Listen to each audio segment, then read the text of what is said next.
প্রথমেই গ্যাসে একটি কড়াই বসিয়ে নিলাম। এরপর দিয়ে দিচ্ছি তেল পরিমাণ মতো।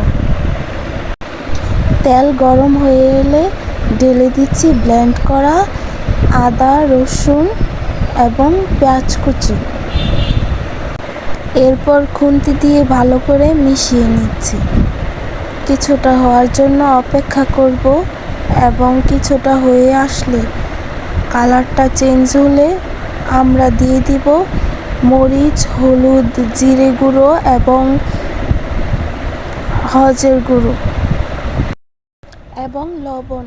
ভালো করে এগুলো মিশিয়ে নিব। মিশিয়ে নেওয়ার পর কিছুটা হয়ে গেলে চিংড়ি মাছ দিয়ে দেব। চিংড়ি মাছ দেওয়ার পরে ভালোভাবে মিশিয়ে নিব, যাতে এগুলো ভালোভাবে মিশে এবং হয়, না মিশলে খেতে ভালো হবে না। মিশানো হয়ে গেলেই ঢাকনা দিয়ে ঢেকে দিব কিছুক্ষণের জন্য। এরপরে খুলে নিয়ে আবার নাড়াচাড়া দিব যাতে ভালোভাবে মিশে। মেশানো হয়ে গেলে আগে থেকে ভিজিয়ে রাখা মাসকলাইয়ের ডাল দিয়ে দিব এর উপর। তারপর মিশিয়ে নিব কিছুক্ষণের জন্য। এরপর নাড়াচাড়া দিয়ে ঢেকে দিব কিছুক্ষণের জন্য যাতে এটা হয়।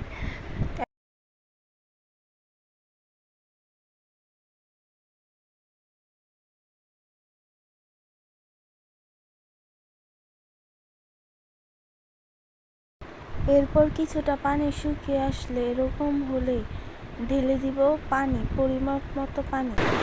যেহেতু আমি একটু ঝোল ঝোল রাখতে চাচ্ছি, সেহেতু আমি এগুলোকে একটু বেশি পানি দিব এখানে, তাহলে ঝোল ঝোল হবে। যদি আপনারা কম পানি দেন তাহলে একটু শুকনো শুকনো হবে। যার যেটা ভালো লাগে সে সেটাই দিবেন। এরপর আপনারা কিছুক্ষণ ঢেকে রাখবেন। ঢেকে রাখার পরে দেখবেন কি সুন্দর একটা কালার এবং ঘ্রাণ এসেছে। আমার ডালটা যেহেতু হয়ে এসেছে প্রায়, এই জন্য আমি হজ পাতা দিয়ে নিচ্ছি এবং আমি কিন্তু কাঁচামরিচ দিয়েছিলাম, যেটা আমি ভিডিও করতে ভুলে গেছি। আপনারা অবশ্যই কাঁচামরিচ শেষে অথবা শুরুতেই দিতে পারেন, এটা সমস্যা নেই। ডাল যে পরিমাণ খান সে পরিমাণে দিবেন এবং দিয়ে সুন্দর করে নামিয়ে নিচ্ছি। এ পর্যায়ে দেখুন কালারটা কত সুন্দর এসেছে।